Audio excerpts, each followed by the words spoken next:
সুধী দর্শক সবাইকে আন্তরিক শুভেচ্ছা জানিয়ে শুরু করছি এরিয়ান বাংলার সরাসরি সম্প্রচারিত স্বাস্থ্য বিষয়ক অনুষ্ঠান সুস্থ থাকুন। আপনাদের সাথে রয়েছে আমি ডাক্তার তানিয়া রহমান মিতুল। দর্শক, আজ আমরা খুব গুরুত্বপূর্ণ একটি বিষয় নিয়ে কথা বলবো নবজাতকের সার্জিক্যাল চিকিৎসা এবং স্টেম সেল থেরাপি।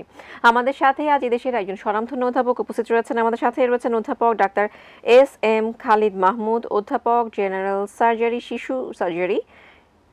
শিশু সার্জারি ও স্টেম সেল থেরাপি বিভাগ এবং ডেপুটি ডিরেক্টর বাংলাদেশ শিশু হাসপাতাল অ্যান্ড ইনস্টিটিউট। দর্শক, আমাদের এই আলোচনায় আপনারা অংশগ্রহণ করতে পারেন আমাদের স্ক্রিনে দেখানো নাম্বারে ফোন করার মাধ্যমে। অবশ্যই অনুরোধ করব ফোন করার সময় টিভির ভলিউমটি একটু কমে নেবার জন্য। স্যার, অনুষ্ঠানের পর থেকে আন্তরিক শুভেচ্ছা। কেমন আছেন?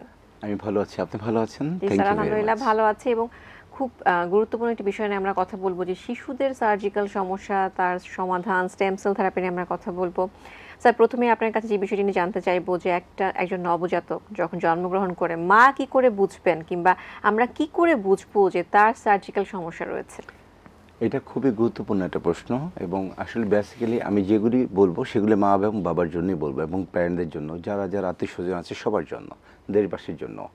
সেটা হলো যে আমরা শিশু সার্জারিটা অনেকের কাছে পপুলার না, অনেকে জানে না। বেসিক্যালি বাচ্চাদের সমস্যা হলেই সবাই শিশু মেডিসিনের কাছে আগে চলে যায়, কিন্তু আমাদের এই ট্রেন্ডটা চেঞ্জ করতে হবে। কিন্তু চেঞ্জ করার আগে আমাদের সবাইকে জানতে হবে যে তার যে বাচ্চাটা হলো নবজাতক, তার কি কোনো সার্জিক্যাল সমস্যা আছে কি না। সেটা কিছু কিছু জিনিস দেখলেই আমরা বুঝতে পারবো। সেটা হলো বাবা মা জন্মের পরে যেন খেয়াল করে তার বাচ্চাটাকে দুধ খাওয়াচ্ছে, সেই দুধটা পেটের মধ্যে ঢুকছে না, শুধু মুখ দিয়ে বেরিয়ে যাচ্ছে, সহজেই খাওয়াচ্ছে, দুধ বেরিয়ে যাচ্ছে। হ্যাঁ, তখন আমাদের খেয়াল করতে হবে তার এসোফেগাস, দ্যাট মিন তার যে খাদ্য নালী আছে সেটা পরিপূর্ণ হয়েছে কিনা। যদি খাদ্য নালীটা অসম্পূর্ণ থাকে তখন দুধ কখনো পেটের মধ্যে যাবে না, সেটা বারবার বেরিয়ে আসবে। এটা দিয়ে অবশ্যই প্যারেন্টদেরকে বুঝতে হবে যেখানে কোনো না কোনো সমস্যা আছে, তখন তাদেরকে রেসপেক্টিভ জায়গায় ডক্টরের কাছে যেতে হবে। তারপরে দেখেন, একটা বাচ্চা জন্মগ্রহণের পরে ধরেন একদিন হলো, দুদিন হলো, 3 দিন হলো, বাচ্চার পেট ফুলে যাচ্ছে, বাচ্চা পেট ফুলে সবুজ বমি করছে, এর কিছুদিন পরে দেখা যাচ্ছে পায়খানা রাস্তা দিয়ে খুব রক্ত পড়ছে। তো এই 3টা সিমটম যার মধ্যে আছে, আনডাউটেডলি তার পেটের মধ্যে নাড়ি প্যাঁচ খেয়েছে, এবং নাড়ি প্যাঁচ না খেলে কখনো এই ঘটনাগুলো ঘটে না। কিন্তু অনেক সময় দেখা যায় বাচ্চা একদম সুস্থ, ঠিকই খাচ্ছে, কোনো সমস্যা নাই, কিন্তু পায়খানা রাস্তায় রক্ত পড়ছে। সেটা মাথায় রাখতে হবে যে মেডিসিনের সমস্যাটা এবং সার্জারির সমস্যাটা হওয়ার সম্ভাবনা কম। তারপরেও অবশ্যই আমাদের কনসালটেশন নিতে হবে যদি রক্ত পড়ে পায়খানা রাস্তায় কোনো নবজাতকের। এরপরে খেয়াল রাখতে হবে যে বাচ্চাটা সিক কিনা, না বাচ্চাটা হেলদি মানে হলো সে কাঁদবে, সে খাওয়ার জন্য চিৎকার করবে, সে ঘুমাবে। এই 3টা সিমটম হলো বাচ্চা সুস্থ আছে। যদি এই 3টার মধ্যে কিছু অ্যাবসেন্ট থাকে এবং সে জেগেই থাকে, কান্না করতে থাকে, তার পেট ফুলে আছে, তার পায়খানা হচ্ছে না, তার বমি হচ্ছে সবুজ সবুজ অথবা সাদা, যে কোনো কিছু হতে পারে, বা পেট ফুলে আছে, তো সেই ক্ষেত্রে আমাদের সন্দেহ করতে হবে সার্জিক্যাল কোনো প্রবলেম বাচ্চার মধ্যে থাকার সম্ভাবনা অনেক বেশি। তো এই বিভাগগুলিকে অবশ্যই স্পষ্টভাবে আমাদের চিন্তা করতে হবে। চিন্তা করলেই বোঝা যাবে যে বাচ্চার সার্জিক্যাল কোনো প্রবলেম আছে কি না। তারপরে সবচেয়ে বড় যে ইম্পর্টেন্ট সেটা হার্নিয়া হাইড্রোসিল। আপনারা অনেকের নাম শুনেছেন এবং অনেকে এখন জানে হার্নিয়া কি, হাইড্রোসিল কি। অনেকেই আসলে বলেনি এসে যে হাইড্রোসিলের সমস্যা। তো হাইড্রোসিলের ব্যাপারটা হলো যে বাচ্চা যখন অন্ডকোষ থাকে পেটে, মায়ের যখন জন্ম হতে থাকে, বাচ্চা যখন পৃথিবীতে আসতে থাকে, তখন পেটের অন্ডকোষটা কিন্তু একটা পথের মাধ্যমে তার অন্ডথলিতে সে পড়ে। তখন সঙ্গে সঙ্গে কি হয়, অন্ডথলিটা কিন্তু একটা গোল শক্ত ধরনের জিনিস, সেটা যখন নরম জায়গা দিয়ে আসে তখন একটা পথ নিয়ে আসে। সেই পথটা বন্ধ হয়ে যাওয়ার কথা, যাদের বন্ধ হয় না, তো সেখানে হাইড্রোসিল হার্নিয়া উৎপত্তি হয়। যদি চিকন থাকে, বন্ধ হতে হতে যদি ছোট সরু জায়গা থাকে, সেখান থেকে যদি পানি আসে, তো পানি আসলে অন্ডকোষে এখানে চারপাশে পানি জমে, সেটাকে বলে হাইড্রোসিল।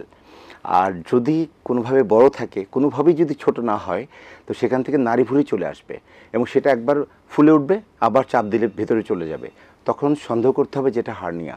তো এই ব্যাপারগুলো বোঝা কিন্তু খুবই সহজ যদি আমরা একটু শান্তভাবে এটা চিন্তা করি। তো হাইড্রোসিলের ব্যাপারে, যদি হাইড্রোসিলই থাকে শুধু, যে পানি আসছে কিন্তু আর অন্য কিছু আসে নাই, হাইড্রোসিলটা ভিতরেও যাচ্ছে না, সেই ক্ষেত্রে আমরা ডাক্তারের পরামর্শ নিব ঠিকই, কিন্তু এত দ্রুত হওয়ার দরকার নাই। 2 বছরের মধ্যে আমাদের যদি কোনোভাবে ঠিক না হয় তখন অপারেশন চলে যেতে হয়। আর হার্নিয়া যদি হয়, আসে আর যায়, তাহলে কিন্তু সেই সময় অপারেশন করে ফেলতে হবে খুব দ্রুতভাবে। তা না হলে যে কোনো সময় ওই যে নাড়িটা আসতেছে, সে যদি কোনোভাবে পেঁচিয়ে যায়, তাহলে অনেক বড় ধরনের সমস্যা তৈরি হয়। তখন পেট কেটে আমাদের সেই নাড়ি অপারেশন করতে হতে পারে, কেটে ফেলে দিতে হতে পারে। সো সেই হার্নিয়াটা খুব তাড়াতাড়ি অপারেশন করে ফেলতে হবে। স্যার খুব সুন্দর করে বুঝিয়ে বললেন, একদম সাধারণ মানে মানুষ যাতে বুঝতে পারে স্যার এমনভাবেই বুঝিয়ে বলেছেন। স্যারের কাছে জানতে চাইবো স্যার, এত ছোট একটা বাচ্চা তার উপর অপারেশন হবে, এই জন্যই আসলে পেডিয়াট্রিক সার্জারিটা আমাদের দেশে এখনও অতটা জনপ্রিয় হয়ে উঠতে পারেনি। স্যারের কাছে জানতে চাইবো বাংলাদেশ শিশু হাসপাতাল অ্যান্ড ইনস্টিটিউট থেকে আপনারা কি ধরনের অপারেশন করছেন, শিশুদের কি ধরনের স্বাস্থ্যসেবা দিচ্ছেন? আমাদের আসলে দুর্ভাগ্য শিশু হাসপাতালের আগের নাম ছিল ঢাকা শিশু হসপিটাল। তো আমরা কিন্তু শুরু করেছি 80-র দশকে। এখানে অনেক বড় বড় প্রফেসররা কিন্তু এখান থেকে রিটায়ারমেন্টে গেছেন, অনেকে চলে গেছেন, অনেক স্টুডেন্ট বেরিয়ে গেছে আমাদের এখান থেকে, সারা বাংলাদেশে ছড়িয়ে আছে সমস্ত হাসপাতালে আমাদের এখান থেকে পাশ করা। তো সেই ক্ষেত্রে হয় কি আমাদের আসলে এক্সপোজারটা কম, কিন্তু আমরা এত অপারেশন করি, এত কঠিন কঠিন অপারেশন করি, এখানে এমন কোনো অপারেশন নাই যে আমরা করি না। আমরা যত ধরনের অপারেশন হোক আমরা কিন্তু শিশু সার্জারিতে আমরা পারফর্ম করে থাকি। যেমন আমি যেটা প্রথমে বললাম যে কোনো কারণে যদি কারো এসোফেজিয়াল অ্যাট্রিশিয়া বলে, এটা ইংলিশে, বাংলায় হলো খাদ্য নালীটা সম্পূর্ণ হলো না, প্রথমে হলো তারপর আবার গ্যাপ, তারপর আবার শুরু হলো, তো সেক্ষেত্রে তো খাবার কোনোভাবে ঢুকবে না। সেক্ষেত্রে আমরা বুক ফেরে অপারেশন করে তখন খাদ্য নালীটা বের করে কিন্তু আমরা জোড়া দিচ্ছি। এইভাবে এমন কোনো অপারেশন নাই যে আমরা শিশু সার্জারিতে করে থাকি না। খুব সুন্দর স্যার। তাও একবার জানতে চাইবো যে স্যার আপনি খাদ্যনালীর কথা বললেন, এই ইনগুইনাল হার্নিয়া, হাইড্রোসিলের কথা বললেন, এই অপারেশনগুলো কি আপনারা করছেন আপনাদের? এটা তো খুবই অ্যাভেলেবল এবং আমাদের এখানে প্রতিনিয়ত ভর্তি হচ্ছে, আমাদের প্রতি অপারেশন সেটেই থাকছে 2-3টা করে হার্নিয়া হাইড্রোসিল করছি। পেটের মধ্যে নাড়িতে প্যাচ লাগা অনেক বাচ্চা আসতেছে, ছোট বাচ্চা 1-2 দিন বয়স হতে পারে, আমরা কিন্তু সেটা অপারেশন করছি এবং ইনশাল্লাহ বাচ্চাগুলিকে আমরা ভালোই করছি। সব বাচ্চাদের কিন্তু আইসিইউতে পাঠাচ্ছি না, আমরা কিন্তু সার্জারি করে আমরা ওয়ার্ডেই রাখতেছি ম্যাক্সিমাম বাচ্চা। যদি কোনো বাচ্চা সেরকম প্রবলেম হয় যে শ্বাসকষ্ট এবং তার কোনোভাবে এক্সটিবিউট করা যাচ্ছে না, সেই বাচ্চাগুলিকে আমরা শুধু আইসিইউতে দিচ্ছি, আদারওয়াইজ কিন্তু দিচ্ছি না। দিচ্ছেন না। স্যার এবার জানতে চাইবো যে আসলে আমরা বলেছি কিন্তু মা কিভাবে বুঝবেন যে তার বাচ্চার কোনো সার্জিক্যাল সমস্যা রয়েছে কিনা, কিন্তু এখন যেটা দেখা যায় যে অ্যানোমালি স্ক্যান এত বেশি আপডেটেড, আমরা কিন্তু প্রেগনেন্সিতেই ধরে ফেলতে পারি যে এই বাচ্চাটার হয়তো বা হাইড্রোক্যাফালাস রয়েছে, হাইড্রোনেফ্রোসিস রয়েছে। তো আমরা গাইনোকোলজিস্ট তখন আপনাদের কাছে রেফার করি যে কি বলবেন আপনারা, তার উপর আসলে বাচ্চাটার ভবিষ্যৎ ডিপেন্ড করবে। যদিও আমাদের দেশে এখন প্রিনেটাল ডায়াগনস্টিক সেন্টার অতটা ডেভেলপ না, we are trying for that. আমাদের শিশু হসপিটাল আমরা চেষ্টা করছি prenatal diagnostic centre with maternal একটা ইউনিট থাকুক, যাতে হাই ডিপেন্ডেন্সি প্রেগনেন্সিগুলো আমরা হ্যান্ডেল করতে পারি। যে বাচ্চার আল্ট্রাসোনোগ্রাম করা হয়েছে, সিম্পল আল্ট্রাসোনোগ্রাম, এটা মায়ের ধরেন 32 উইকস ও 33 উইকস বাচ্চা মায়ের পেটে আছে, তখন আমরা আল্ট্রাসোনোগ্রাম করে দেখলাম যে ওর কোনোভাবে পেটের মধ্যে দেখা যাচ্ছে যে 2টা পানিযুক্ত বড় বড় একটা স্পট দেখা যাচ্ছে, আর কোথাও কিছু দেখা যাচ্ছে না, তখন ধরে নিতে হবে যে ওর অ্যাট্রিশিয়ার সম্ভাবনা আছে। আবার দেখা যাচ্ছে যে তার পানির পরিমাণটা খুবই কম, পেটে যেটা থাকার কথা তার থেকে অনেক কম, অলিগোহাইড্রোমনিয়াস বলে যেটাকে। তখন আমরা সন্দেহ করবো তার কিডনিতে সমস্যা আছে, যে বাচ্চা পানি খাচ্ছে কিন্তু সে ইউরিনেশন করতে পারছে না। আবার দেখা যাচ্ছে অনেক মায়ের অতিরিক্ত পানি জমেছে, তখন আমরা দেখবো যে এসোফেজিয়াল অ্যাট্রিশিয়া টাইপের কিছু আছে কিনা, যে সে গিলতেই পারছে না পানি, যার ফলে পানিটা অনেক বিল্ড আপ হচ্ছে। তো সেক্ষেত্রে অনেক ধরনের ফ্যাসিলিটিস আছে যে আমরা আগে জানতে পারবো যে এই বাচ্চাটার এই সমস্যা। আমি বিশেষ করে হাইড্রোক্যাফালাসের কথা বললাম, হাইড্রোনেফ্রোসিসের কথা বললাম, এগুলো আসলে খুব বেশি আমরা পাই, খুব বেশি। তখন স্যার আমরা আপনাকে জানাই যে এই হাইড্রোক্যাফালাস বাচ্চাকে তখনই টার্মিনেট করা হবে নাকি এরও কোনো ভালো ফিউচার রয়েছে? হাইড্রোক্যাফালাসের বাচ্চা টার্মিনেট করার কোনো ওয়ে নাই। আমাদের দেশে তো আপনি জানেন যে 20 উইকসের পরে কোনোভাবে আমরা কিছু করতে পারবো না, because he or she has the right to survive. So সেই ক্ষেত্রে যদি এরকম হয় যে কোনোভাবে আমি দেখছি যে এটা টার্মিনেশন করা ছাড়া কোনো ওয়ে নাই, বাচ্চা বাঁচবে না, বাঁচছে না, সেই ক্ষেত্রে কিন্তু প্যারেন্টাল নিয়ে আমরা করতে পারি, কনসেন্ট নিয়ে। কিন্তু ম্যাক্সিমাম ক্ষেত্রে দেখা যায় যে হাইড্রোক্যাফালাস বাচ্চা কিন্তু বেঁচে যাচ্ছে, মাথা বড়, হাইড্রোক্যাফালাস মানে মাথাটা বড়, পানি জমেছে, তো সে বাচ্চা জন্মগ্রহণ করবে, আমাদের কাছে আসবে, তখন আমরা শান্ট ইউজ করব, তখন আমরা বিভিন্নভাবে আমরা ট্রাই করব, ইটিভি করব, এন্ডোস্কোপিক থার্ড ভেন্ট্রিকুলোস্টমি করে আমরা বাচ্চাকে ভালো করে দিচ্ছি, শত শত বাচ্চা ভালো হয়ে যাচ্ছে আমাদের কাছ থেকে। তার মানে স্যার আপনি বলতে যাচ্ছেন ওদের জন্য আশার আলো রয়েছে। অফকোর্স আমরা আজকের অনুষ্ঠানের মাধ্যমে এত বড় একটা ইনফরমেশন কিন্তু দিতে পারছি। স্যার হাইড্রোনেফ্রোসিসের কথা বলছিলাম, এই বিষয়ে কিছু বলবেন? হাইড্রোনেফ্রোসিস ব্যাপারটা খুবই ক্রিটিক্যাল, ম্যাক্সিমাম বাচ্চাকে দেখা যায় যে মাইল্ড হাইড্রোনেফ্রোসিস থাকতে পারে, সেটা আমরা ফলো আপ করি জন্মের পর ফলো আপ করে যদি দেখি যে না 6 মাসের মধ্যে ভালো হয়ে যাচ্ছে, যদি দেখা যায় যে না এটা মডারেট থেকে সিভিয়ার হয়ে যাচ্ছে, তখন আমরা দেখি যে কেন হচ্ছে, এটা কি পিউজ অবস্ট্রাকশন না ভিউজ অবস্ট্রাকশন না অন্য কোনো কারণ। যদি পিউজ অবস্ট্রাকশন হয় সেক্ষেত্রে আমরা অপারেশনে চলে যাচ্ছি, যে আমরা ওইটা আবার কেটে। স্যার আমরা এই বিষয়ে কথা বলবো, আমাদের সঙ্গে একজন দর্শক রয়েছেন ফোনে, আমরা ফোনটি নিচ্ছি। হ্যালো, আসসালামু আলাইকুম দর্শক। ওয়ালাইকুম সালাম রাহমাতুল্লাহ। জি, আপনার পরিচয় দিয়ে প্রশ্নটি বলুন। হ্যাঁ, আপনার পরিচয় দিয়ে প্রশ্নটি বলুন। আমাদের পরিচয়, আমার নাম আবুল খায়ের, আমাদের এই হাজীগঞ্জ থানা থেকে বলছি। জি, আপনার প্রশ্নটি বলুন, আপনাকে শুনতে পাচ্ছি, স্যারও শুনতে পাচ্ছেন। হ্যাঁ, হ্যাঁ, আসসালামু আলাইকুম। আপনার কথা আপনি বলেন, আপনার প্রশ্নটা সুন্দর করে বলেন, আমি শুনতে পাচ্ছি। হ্যালো হ্যাঁ, হ্যালো। এটা হইলো ফায়ার, ওই ফাতাটা আছে না, ফাতাটা আপনার মায়ের পেটের থেকে আমার এক নাতি মুক্ত দিয়ে রয়েছে দুটো পায়ে। আচ্ছা, বাচ্চার বয়স কত এখন? এখন মনে হয় গত শুক্রবার জন্ম হয়েছে। গত শুক্রবার জন্ম হয়েছে, পায়ের পাতাটা মোচড়া দিয়ে রয়েছে। রাইট। হুম, আচ্ছা, ঠিক আছে, আমি আপনাকে উপদেশ দিচ্ছি। গত আপনি শুক্রবার জন্ম হয়েছে। জি, আপনাকে অনেক ধন্যবাদ, আমরা উত্তরী স্যারের কাছ থেকে নিয়ে নিচ্ছি। সো এইটাকে বেসিক্যালি আমাদের মেডিকেল সায়েন্সের ভাষায় অর্থোপেডিক প্রবলেম, এটাকে বলা হয় টিইভি, টেলিপ্যাথিক ইউনিভাইরাস। সো এটা আমাদের দেখতে হবে মাইল্ড, মডারেট আর সিভিয়ার ভ্যারাইটি। সো আমাদের কাছে আসতে হবে, যদি দেখা যায় মাইল্ড, মডারেট ভ্যারাইটি, আমরা খুব সহজে আমরা প্লাস্টার দিয়ে দিব। 3টা সিরিয়াল প্লাস্টার করার পরে অনেকটা কারেকশন হয়ে যায়। তারপর আমরা মাঝে মাঝে শু ইউজ করি। যদি শু ইউজ করে ভালো না হয়, যদি দেখি যে প্লাস্টার পরে ভালো হচ্ছে না, তখন টেনোটমি করি, করে পিছনের যে ইয়েটা আছে এবং আমরা অপারেশনে চলে যাই, করে ওটা আমরা ভালো করে দিচ্ছি এবং অনেক বাচ্চা ভালো হয়ে চলে যাচ্ছে, খুব বেশি সিভিয়ার কোনো প্রবলেম হচ্ছে না। খুব সুন্দর করে স্যার অ্যান্সার করেছেন। স্যার, অনুষ্ঠানের এই পর্যায়ে আমরা ছোট্ট একটি বিরতিতে যাচ্ছি। সুধী দর্শক, আপনারা দেখছেন এটিএন বাংলার সরাসরি সম্প্রচারিত স্বাস্থ্য বিষয়ক অনুষ্ঠান সুস্থ থাকুন। অনুষ্ঠানের এই পর্যায়ে আমরা ছোট্ট একটি বিরতিতে যাব, আশা করছি আমাদের সাথেই থাকবেন। সুধী দর্শক, আপনারা দেখছেন এটিএন বাংলার সরাসরি সম্প্রচারিত স্বাস্থ্য বিষয়ক অনুষ্ঠান সুস্থ থাকুন। বিরতির পর ফিরে যাচ্ছি মূল আলোচনায়। স্যার, আমরা কথা বলছিলাম শিশুদের সার্জিক্যাল সমস্যা। তো সার্জিক্যাল সমস্যা নিয়ে কথা বলে ঠোঁট কাটা, তালু কাটা নিয়ে কথা না বললেই না। তো স্যারের কাছে জানতে চাইবো যে এই সমস্যার সমাধান কি রয়েছে কিনা। ঠোঁট কাটা, তালু কাটাটা আসলে কেন হয় সেটা না বললাম। এটা আমাদের অনেক সতর্ক থাকতে হবে, অনেক ওষুধ খাওয়া থেকে বিরত থাকতে হবে। যদি কোনো বাচ্চা তালু কাটা, ঠোঁট কাটা নিয়ে জন্মগ্রহণ করে, ঠোঁট কাটা নিয়ে যদি আইসোলেটেড ওয়েতে জন্মগ্রহণ করে, দেখা যায় যে ওটাতে এমন কিছু সমস্যা হয় না। সে স্বাভাবিকভাবেই খেতে পারবে, ফিডার খেতে পারবে, দুধ খেতে পারবে, সব কিছু করতে পারবে। কারণ তালু কাটা দেখতে খারাপ লাগে, ঠোঁট কাটা দেখতে খারাপ লাগে বলেই কিন্তু আমরা অপারেশনে যাই। এটা 6 মাসের মধ্যে করলেই হয়ে যায়, শেষ, সমস্যা সমাধান হয়ে যায়। বাট যদি কোনো বাচ্চা তালু কাটা থাকে, পুরোপুরি ভাগ থাকে, বিভক্ত থাকে, সেক্ষেত্রে নাকের যে অংশটা তালুর সাথে মুখের অংশটা এক হয়ে যায়। দেখেন, আমাদের কিন্তু আল্লাহ তাআলা তৈরি করেছে নাক স্যার, এবং এই মুখ আলাদা প্রশ্ন করে। তো আমরা জানবো, আমাদের সঙ্গে এক দর্শক ফোনে জি। অপেক্ষা করছেন, তো আমরা ফোনটি নিচ্ছি। হ্যালো, আসসালামু আলাইকুম দর্শক, শুনতে পাচ্ছেন? জি, আপনার পরিচয় দিয়ে প্রশ্নটি বলুন। আসসালামু আলাইকুম। টাঙ্গাইল ধনবাড়ি মিজান। জি জি, বলুন। 2.5 মাস বাচ্চার বয়স। জি খালিদ স্যার, জি, জি, আমি শুনতে পাচ্ছি, আপনি বলেন, আমি শুনতে পাচ্ছি। ওই কি বলে, ওই ঘাড় মতো চুলকানিও না, ঘাও না। হ্যাঁ, এটা হলো স্ক্যাবিস। আচ্ছা, হ্যাঁ বুঝতে পেরেছি। SCABIES। হ্যাঁ বুঝতে পেরেছি, স্ক্যাবিস। আমি করতে শিশু ডাক্তার দেখাইছি, চর্ম ডাক্তার।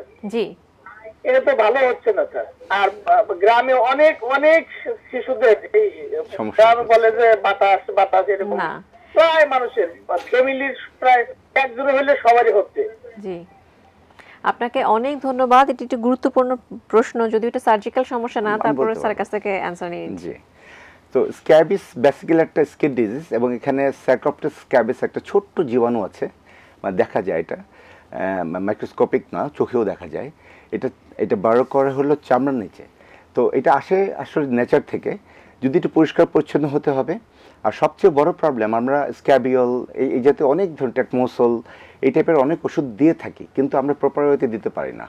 আমরা কিন্তু এই দেওয়ার পাশাপাশি আমাদের 2-3 দিনের যে কাপড় চোপড়গুলি আছে, ইনক্লুডিং যে যারা কেয়ারটেকার, কেয়ার গিভার, বাসার সমস্ত মেম্বার্স এবং পিলো কভার, বেডশিট থেকে শুরু করে সমস্ত কিছু গরম পানি দিয়ে ধুয়ে সুন্দর করে একদম ঝকঝকা করে ফেলতে হবে। আমরা ওষুধ লাগাই, কিন্তু আমরা এই কাজগুলি করি না। যখন এই জীবাণুটা কিন্তু তখন দেখা যায় যে বেঁচে থাকে 2-3 দিন বাইরে, আমরা ওষুধ দিয়ে মেরে ফেললাম গায়েরটা, কিন্তু সে আবার শরীরে ঢুকে যায়, এই জন্য বারবার হতে থাকে।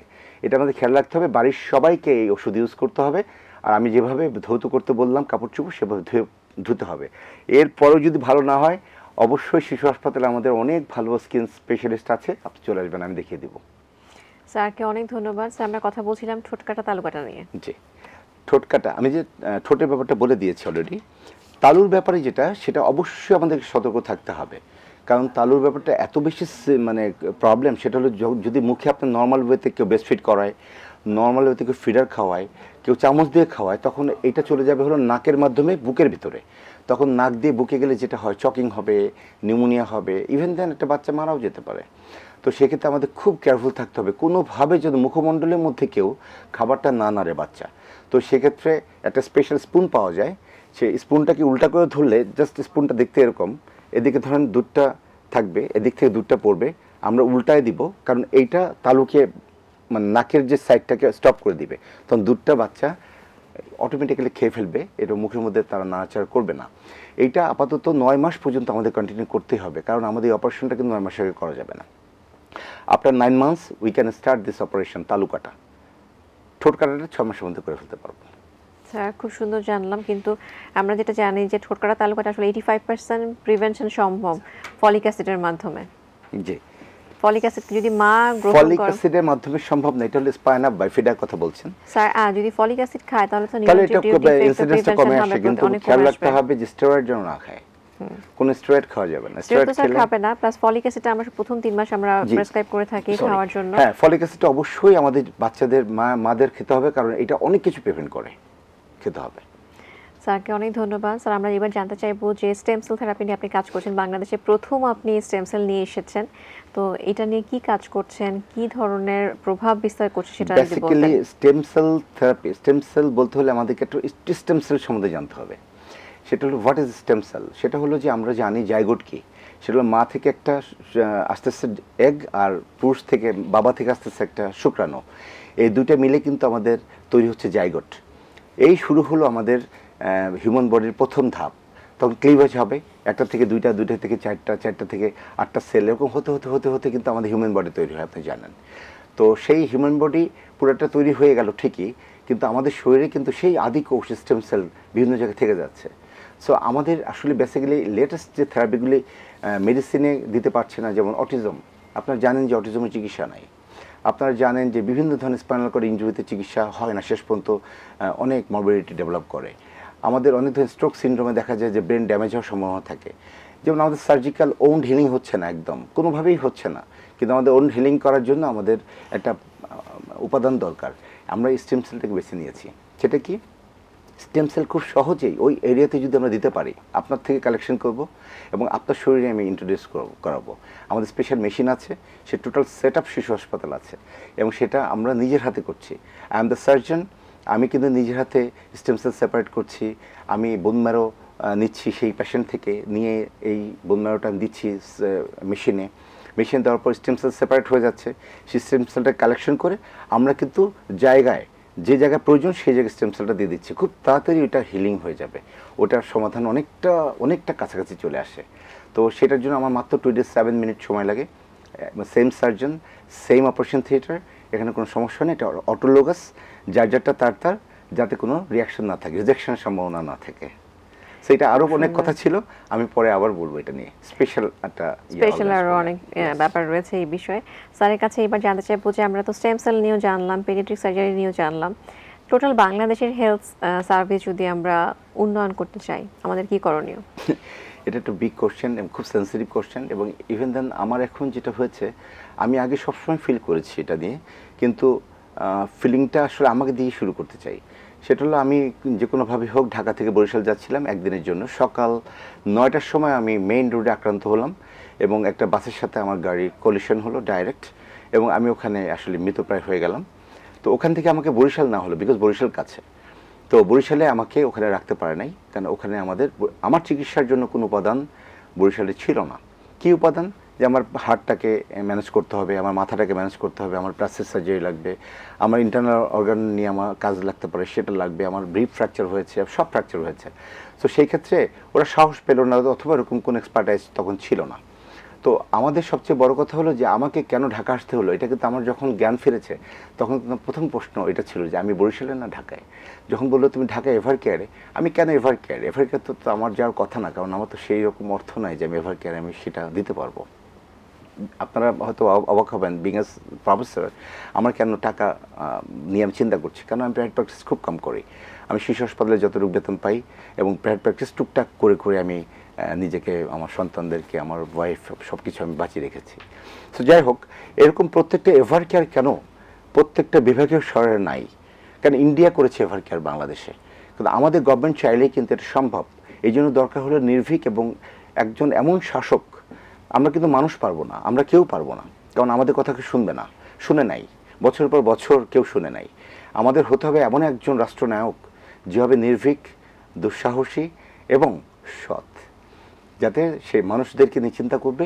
এবং একটা রাষ্ট্র যদি ভাবে যে আমি 3 মাসের মধ্যে সারা বাংলাদেশে বিভাগীয় শহরে আমি এরকম একটা হাসপাতাল করতে চাই যেখান থেকে আর কোথাও কারো যাওয়া লাগবে না, পটুয়াখালী থেকে বরিশাল আসুক, ঝালকাঠি থেকে বরিশাল আসুক, কিন্তু বরিশাল থেকে যেন পটুয়াখালী থেকে ঢাকা না আসতে হয়। আমি সেই জন্য বলছি, সুস্বাস্থ্যের বাংলাদেশ যদি আমরা করতে চাই তাহলে আমাদের অবশ্যই এগিয়ে আসতে হবে, নাগরিক সমাজকে আমাদের কথা বলতে হবে, এবং এটা অবশ্যই রাষ্ট্রকে নিয়ে আমাদের আগাতে হবে, এবং রাষ্ট্রে এমন একজনকে আমাদের সিলেক্ট করতে হবে যে বললাম নির্ভীক, দুঃসাহসী এবং সৎ। আমার মনে হয় এটা কোনো ব্যাপারই না, এটা করতে পারবোই আমরা। স্যার খুব সুন্দর বলেছেন। এরকম স্বপ্ন আসলে আমাদের সকলের, আমাদের কথা বলতে হবে। আমাদের সঙ্গে একজন দর্শক অপেক্ষা করছেন ফোনে, আমরা ফোনটি নিচ্ছি।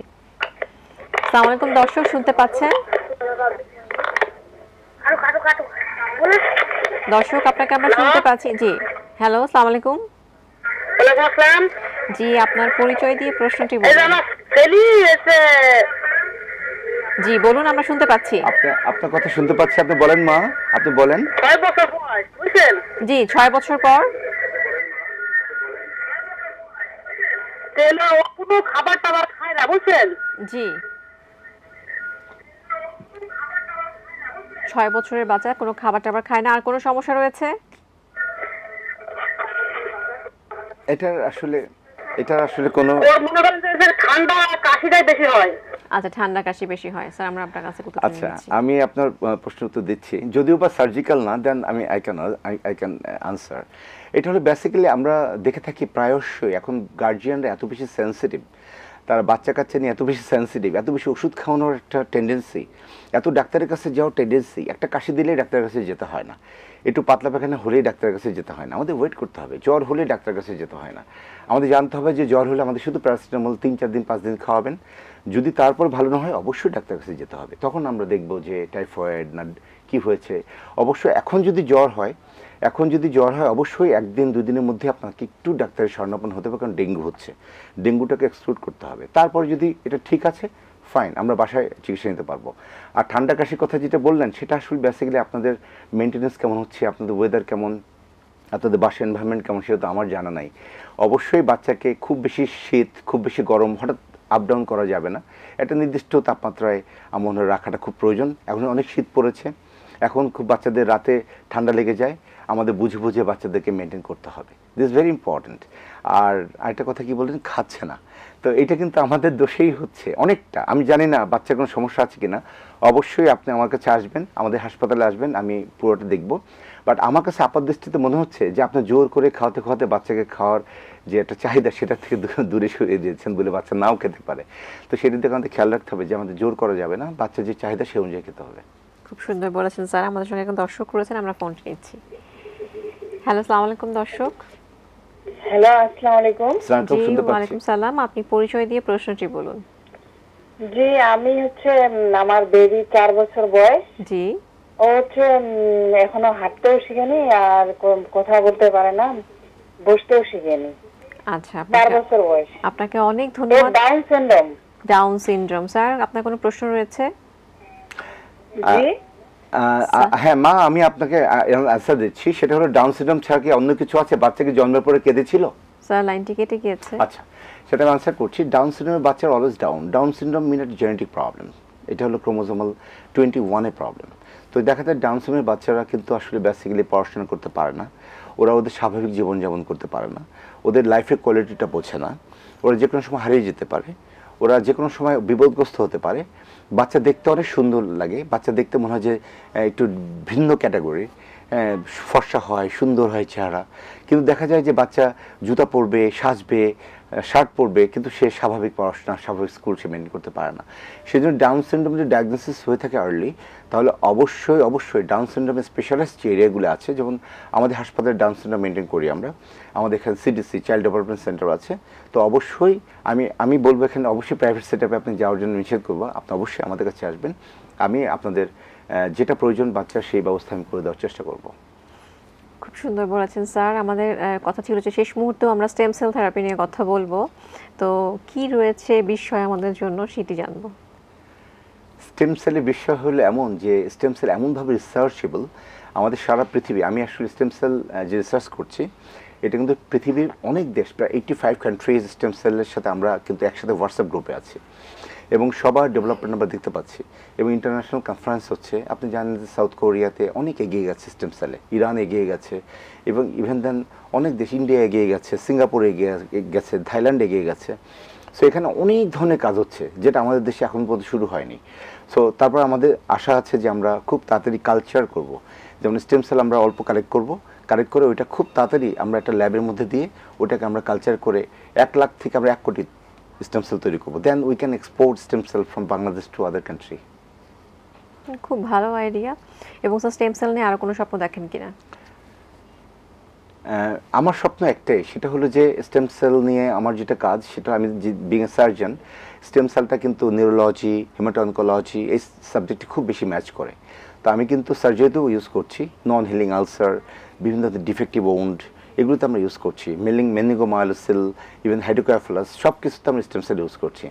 বাট আমার যে কথা সেটা হলো সারা বাংলাদেশে স্টেম সেল ছড়িয়ে দিতে হবে, আমাদেরকে অনেক অনেক ডাক্তারকে এডুকেট করতে হবে, আমরা বিভিন্ন ট্রেনিং সেন্টার তৈরি করব, আমাদের কাছে সবাইকে আমন্ত্রণ জানাবো, আমরা স্টেম সেলের ব্যাপারে সারা বাংলাদেশে ছড়িয়ে দিতে পারি। অসাধারণ স্যার। একদম অনুষ্ঠানের শেষ পর্যায়ে চলে এসেছি, এক কথায় দর্শকদের উদ্দেশ্যে কিছু যদি বলো। সুস্বাস্থ্যের বাংলাদেশ তৈরি করা হবে আমাদের একমাত্র লক্ষ্য। স্যারকে অনেক ধন্যবাদ। আশা করছি আজকের আলোচনা থেকে দর্শকরা উপকৃত হয়েছেন অবশ্যই এবং সচেতন হবেন। Thank you very much. শুধু দর্শক, স্যারের মতো আমরা বাংলাদেশের প্রতিটি নাগরিক সুস্বাস্থ্যের বাংলাদেশ চাই। আজ এই পর্যন্তই, আবারও দেখা হবে নতুন কোনো স্বাস্থ্য তথ্য নিয়ে। সেই পর্যন্ত সবাই খুব ভালো থাকুন, এটিএন বাংলার সাথেই থাকুন। আল্লাহ হাফেজ।